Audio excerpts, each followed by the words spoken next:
বাংলাদেশে ভারতীয় দূতাবাসের আর কোনো কার্যক্রম চলতে দেয়া হবে না। আমাদের প্রতিবেশী রাষ্ট্র ভারতে পালিয়েছে।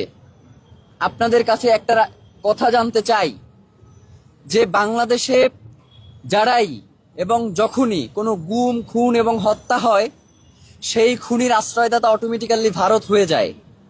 তো একটা প্রতিবেশী রাষ্ট্রের দায়িত্ব কি তার পার্শ্ববর্তী রাষ্ট্রের যে নিরাপত্তা যারা বিঘ্নিত করে তাদেরকে আশ্রয় দেয়া, নাকি তার পার্শ্ববর্তী রাষ্ট্রের নিরাপত্তা যাতে কোনোভাবে ব্যাহত না হয় সেই দিকে সহযোগিতা করা?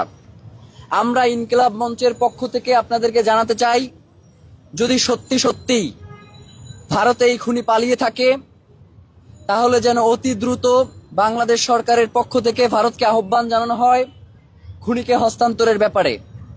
এবং এই ব্যাপারে যদি ভারত অসহযোগিতা প্রকাশ করে তাহলে ইনকিলাব মঞ্চ বাংলাদেশের সকল বাংলাদেশপন্থী জনতাকে নিয়ে ঘোষণা করছি যে বাংলাদেশে ভারতীয় দূতাবাসের আর কোনো কার্যক্রম চলতে দেয়া হবে না।